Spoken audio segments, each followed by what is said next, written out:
Welcome students once again. So आज हम discuss करेंगे ली चैटलियर प्रिंसिपल के पार्ट्स, जैसे इफेक्ट ऑफ कंसंट्रेशन या effect of pressure, effect of temperature. So Le Chatelier principle में हमने जो बात की थी लेक्चर नंबर फर्स्ट में, जो पार्ट फर्स्ट है उसका, तो वहाँ हमने ली चैटलियर प्रिंसिपल को डिस्कस किया था इन डिटेल कि ली चैटलियर प्रिंसिपल क्या होता है, उसका statement.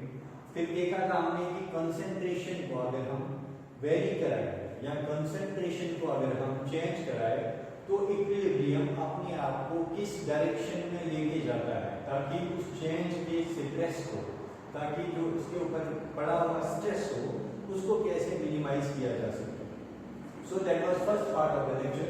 Now today we will discuss effect of change in pressure. कि अगर एक रिएक्शन इक्विलिब्रियम पे है और हम इक्विलिब्रियम पे प्रेशर को वेरी करा रहे हैं तो उस प्रेशर की वेरिएशन से इक्विलिब्रियम का जो शिफ्ट है वो किस डायरेक्शन की हो जाएगा। So point number first. Number second देखेंगे हम कि अगर हम टेम्परेचर, एक केमिकल रिएक्शन इक्विलिब्रियम पे चल रही है और अगर हम टेम्परेचर को वेरी कराने की कोशिश कर रहे हैं इधर बाय इंक्रीजिंग और बाय डिक्रीजिंग, तो उस टाइम पे जो इक्विलिब्रियम की कंडीशन है वो कैसी होगी, whether it will shift in forward direction or backward direction, so that the change itself is minimized. So बात करते हैं effect of change in pressure। जो पार्ट फर्स्ट है इसका, that is effect of change in pressure। क्योंकि मैंने concentration यहाँ इस वजह से नहीं लिखा है, जब मैंने ली चैटलियर प्रिंसिपल को एक्सप्लेन किया था लेक्चर नंबर फर्स्ट में, तो मैंने वहाँ पे कंसंट्रेशन का ही लिया था, कंसंट्रेशन ही वेरी कराई थी। तो effect of change in pressure में हम देखते हैं इसका स्टेटमेंट बन सकता है कि अगर एक रिएक्शन, गैसेस रिएक्शन इक्विलिब्रियम पे है और हम उसको प्रेशर इंक्रीज कर रहे हैं, तो उस गैसेस रिएक्शन में जो इक्विलिब्रियम है अगर वो डिस्टर्ब हुआ आपके प्रेशर इंक्रीज करने से, तो वो इक्विलिब्रियम रिएक्शन जो है वो इक्विलिब्रियम मोमेंटरीली शिफ्ट होगा उस साइड की ओर जहां से इस प्रेशर के इफेक्ट को मिनिमाइज किया जा सके। सो ये इसका सिंपल स्टेटमेंट है।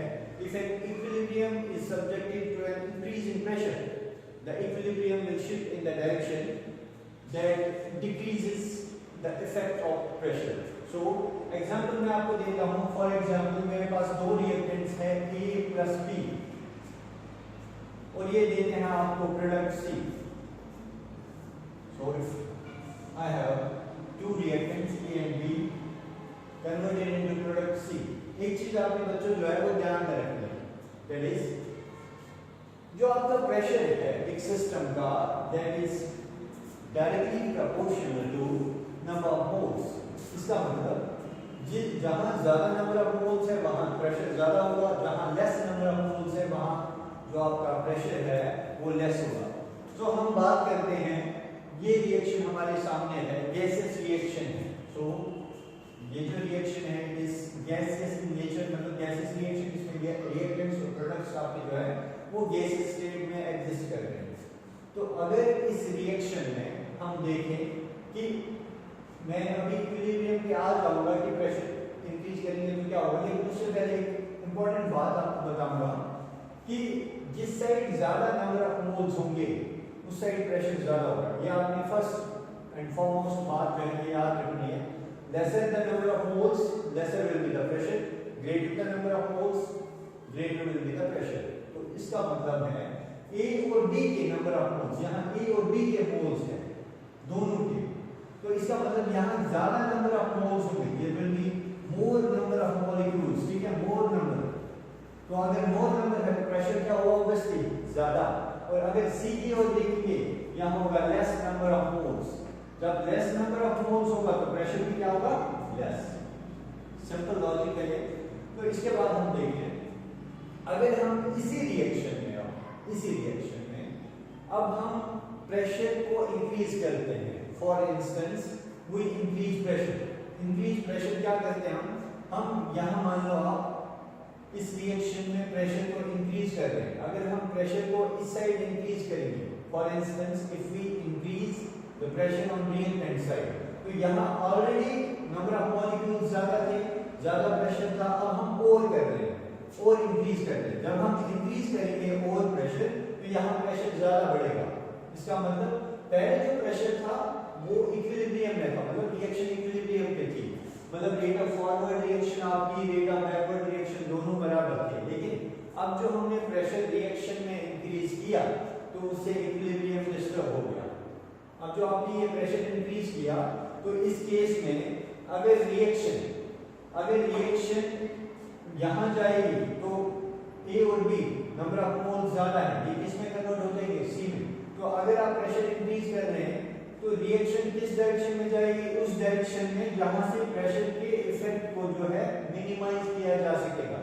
इसका मतलब अगर आप प्रेशर बढ़ाते हो इस रिएक्शन में, थ्रू आउट इस रिएक्शन में अगर आप प्रेशर बढ़ाते हो तो रिएक्शन शिफ्ट करेगी अपने आपको in forward direction. Forward direction क्यों? क्योंकि फॉरवर्ड डायरेक्शन में C बनेगा और C के क्या होंगे? लेस नंबर ऑफ मोल्स, तो प्रेशर क्या हो जाएगा? डिक्रीज। तो ये आपने याद रखना है। अब अगर आप देखोगे, अब अगर आप प्रेशर को, हमने यहाँ पे इस साइड देखा था प्रेशर को इंक्रीज किया, जब हमने प्रेशर को इंक्रीज किया तो रिएक्शन फॉरवर्ड डायरेक्शन में चली गई और C देने लगा। उस केस में क्या बनेगा आपका प्रोडक्ट? C। दूसरा केस है इसी का, अगर हम प्रेशर को डिक्रीज करते हैं, मान लो इस रिएक्शन के थ्रू आउट हमने प्रेशर को डिक्रीज किया, अब अगर प्रेशर डिक्रीज हुआ और रिएक्शन क्या चाहिए? अपने आप को इक्विलिब्रियम में लाना कि उस डायरेक्शन में जाए जहां से प्रेशर इंक्रीज हो। तो जब हम प्रेशर डिक्रीज करेंगे तब रिएक्शन किस डायरेक्शन में जाएगी? अगर ए और बी सी में कन्वर्ट हो जाएगा तो प्रेशर डिक्रीज हो जाएगा, बिकॉज सी के नंबर ऑफ मोल्स लेस है। अब अगर आपने प्रेशर जो इस रिएक्शन का है वो डिक्रीज किया, तब रिएक्शन किस डायरेक्शन में जाएगी? ये आपने ध्यान में रखना है। तब रिएक्शन सी डिकम्पोज होगा into A and B, because C में से ए के भी मोल्स निकलेंगे, बी के भी मोल्स निकलेंगे। इसका मतलब यहाँ और नंबर ऑफ मोल्स हो जाएंगे तो प्रेशर क्या हो जाएगा? इंक्रीज। सो सिंपल पॉइंट जो आपको याद रखना है, अगर हम प्रेशर को इंक्रीज करते हैं रिएक्शन जाएगी इस डायरेक्शन में जहां प्रेशर को डिक्रीज या जहां प्रेशर डिक्रीज हो, और अगर आप प्रेशर को डिक्रीज करते हो तो रिएक्शन उस डायरेक्शन में जाएगी जहां से उसको काउंटर किया जाए। तो यहाँ मैंने वही बोला, अगर इंक्रीज किया तो यहाँ जाएगी, बिकॉज एक्स्ट्रा प्रेशर के इफेक्ट को कम करने के लिए सी में चला जाएगा, सी के नंबर ऑफ मोल्स लेस बनेंगे तो प्रेशर भी कम होगा। अब अगर हमने डिक्रीज किया प्रेशर तो ये सिस्टम चाहेगा कि नहीं प्रेशर को थोड़ा सा इंक्रीज करना है, तो ये किस डायरेक्शन में जाएगा? सी उस टाइम डिकम्पोज होगा ए एंड बी। क्यों? बिकॉज उससे जो प्रेशर है जो हमने डिक्रीज कराया था, ये सी जब ब्रेकआउट होगा ए और बी में, उससे प्रेशर इंक्रीज होगा। So this is case number first, effect of change in pressure. तो ये मेरे ख्याल से आपको क्लियर होगा। नेक्स्ट हम आते हैं effect of change in temperature. Next जो है पार्ट इसका, effect of change in temperature. तो effect of change in temperature में आप क्या देखोगे? Effect of change in temperature में आप बेसिक चीज देखोगे कि पहले आपको पता होना चाहिए एंडोथर्मिक रिएक्शन क्या होती है, एक्सोथर्मिक रिएक्शन क्या होती है। तो भी आपको एंडोथर्मिक रिएक्शंस वो होती है जिनमें हीट एब्सॉर्ब होती है, एक्सोथर्मिक रिएक्शंस वो होती है जिनमें जो आपकी हीट है वो इवॉल्व होती है। एक्सोथर्मिक में हीट बाहर आती है। तो ये मान लो एक सिस्टम है हमारे पास, और जब हम इसको हीट दे रहे हैं बाहर से, जब हम इसको हीट दे रहे हैं मतलब गर्म कर रहे हैं, तो रिएक्शन एंडोथर्मिक है। और अगर ये मान लो ये जल गया, ठीक है, ये कोई लकड़ी का या पेपर का पीस है, ये जल रहा है और ये टुवर्ड्स सराउंडिंग्स क्या देगा? एक लाइट देता है, एक हीट एनर्जी देता है। इसका मतलब जब आप सिस्टम को यहाँ से एनर्जी देते हो दैट इज एंडोथर्मिक, और जब सिस्टम बाहर देता है दैट इज एक्सोथर्मिक। तो ये चीज आपको पता होनी चाहिए फर्स्ट। तो अब हम आते हैं effect of change in temperature.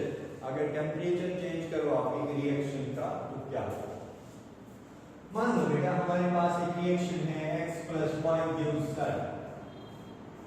क्योंकि हम इक्विलिब्रियम पढ़ रहे हैं तो रिएक्शंस इक्विलिब्रियम में लिखता हूं मैं।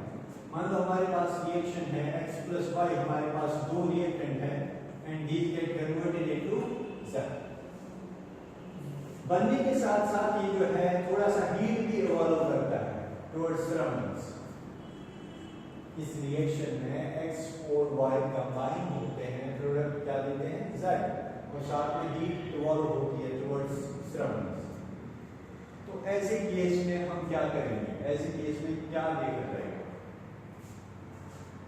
अगर मान लो ये रिएक्शन फॉरवर्ड डायरेक्शन में, क्योंकि जब Z बन रहा है, याद रखना x और y जब Z में कन्वर्ट हो रहा है, तो ये रिएक्शन कौन सी है? Forward reaction. तो ये किस नेचर की है? ये एक्सोथर्मिक है। क्या है ये? एक्सोथर्मिक। एक्सोथर्मिक का मतलब हीट इवॉल्व होगी। जब फॉरवर्ड रिएक्शन आपकी इक्विलिब्रियम में फॉरवर्ड रिएक्शन एक्सोथर्मिक नेचर की होगी, तो समझ लेना जो आपकी रिवर्स रिएक्शन होगी this will be of endothermic nature. क्या होगी ये? एंडोथर्मिक। तो मान लो अब हम टेम्परेचर को इंक्रीज या डिक्रीज करा रहे हैं, चेंज करा रहे हैं टेम्परेचर। तो जब आप टेम्परेचर को इंक्रीज कराओगे तो सिंपली मैंने आपको यही पे क्लियर किया कि अगर फॉरवर्ड रिएक्शन जो है वो एक्सोथर्मिक है, रिवर्स रिएक्शन जो है वो एंडोथर्मिक होगी। तो इस केस में मैं आपको दिखाता हूं, x + y कन्वर्ट होता है Z में प्लस हीट इवॉल्व करता है। तो मान लो अब इसी रिएक्शन में हम क्या करते हैं, इसी रिएक्शन में हम क्या करते हैं, यहां से फिर से हीट देते हैं, वी गिव मोर हीट, मतलब इंक्रीज क्या कर रहे हैं? टेम्परेचर। जब हम हीट दे रहे हैं, क्या कर रहे हैं? हीट दे रहे हैं इस सिस्टम को। तो जब आप इस सिस्टम को हीट दिया तो यहाँ पे टेम्परेचर क्या हो जाएगा? इंक्रीज हो जाएगा। लेकिन अगर आप सिस्टम में कोई चेंज करते हो, अगर आप इक्विलिब्रियम कंडीशन पे कोई चेंज अप्लाई करते हो, तो इक्विलिब्रियम किस डायरेक्शन में जाएगा? जो इस चेंज का अपोज करेगा। तो ध्यान रखना, अगर मैं हीट इंक्रीज कर रहा हूँ, यहाँ पे टेम्परेचर इंक्रीज कर रहा हूँ, तो रिएक्शन किस डायरेक्शन में जाएगी? फॉरवर्ड डायरेक्शन में, और उस हीट को क्या करेगी? इवॉल्व। लेकिन मैं अगर कहूँ जब मैंने टेम्परेचर को इंक्रीज किया तो इनका टेम्परेचर यूजुअली जो है इंक्रीज होगा, तो उस इंक्रीज को कम करने के लिए रिएक्शन किस डायरेक्शन में जाएगी? उस डायरेक्शन में जाएगी जब इस टेम्परेचर के इफेक्ट को जो है, हीट के इफेक्ट को जो है कम किया जाए। तो कम कैसे होगा? अगर रिएक्शन इस डायरेक्शन में जाएगी तो ये हीट कहाँ होगी? इवॉल्व, ठीक है। लेकिन अगर रिएक्शन रिवर्स डायरेक्शन में आ जाएगी, इस हीट के इफेक्ट को कैसे कम करेगा? जितना आप दोगे, यहाँ पे कन्वर्ट करते जाओगे, हीट देते जाओगे, टेम्परेचर इंक्रीज होगा। तो इस टेम्परेचर को काउंटर करने के लिए रिएक्शन किस डायरेक्शन में आ जाएगी? रिवर्स डायरेक्शन में।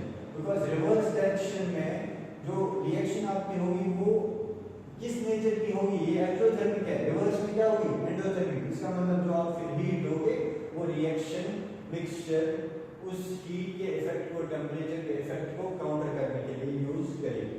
सो बात सिंपल है, अगर आप टेम्परेचर इंक्रीज करते हो एक सिस्टम का, तो यहाँ इक्विलिब्रियम डिस्टर्ब होगा, और उस हीट को काउंटर करने के लिए, एक्स्ट्रा हीट को काउंटर करने के लिए जो इक्विलिब्रियम है वो अपोजिट डायरेक्शन में चला जाएगा। इसका मतलब अब ये वाली रिएक्शन जो है, जब आपने हीट दी, ये वाली रिएक्शन रिवर्स नहीं आएगी, पहले यही जाएगा ताकि इस हीट के कंटेंट को कम किया जाए, बाहर निकाला जाए। सो ये एग्जांपल थी जिसमें मैंने आपको बताया कि effect of change in temperature जो है इससे क्या होता है। अब इसके बाद अगर आप दूसरी एग्जांपल होती है, for example I have x + y, I give them heat. मेरे पास दो रिएक्टेंट्स है x और y, इन्हें मैं हीट दे के कन्वर्ट किस में करता हूं? Z। इसका मतलब ये रिएक्शन किस नेचर की है? एंडोथर्मिक। अगर ये एंडोथर्मिक नेचर की है रिएक्शन, तो मुझे बताओ फॉरवर्ड रिएक्शन एंडोथर्मिक की है, बैकवर्ड किसकी होगी? एक्सोथर्मिक की। तो मान लो मैं यहाँ पे टेम्परेचर बढ़ा रहा हूँ, अगर मैंने यहाँ पे टेम्परेचर बढ़ाया तो रिएक्शन काउंटर होगी। कैसे काउंटर होगी? उस टाइम जो है आपकी रिवर्स रिएक्शन जो है वो चलेगी। Hope you will understand it. In case if you have any queries, you can simply let me know by commenting on this.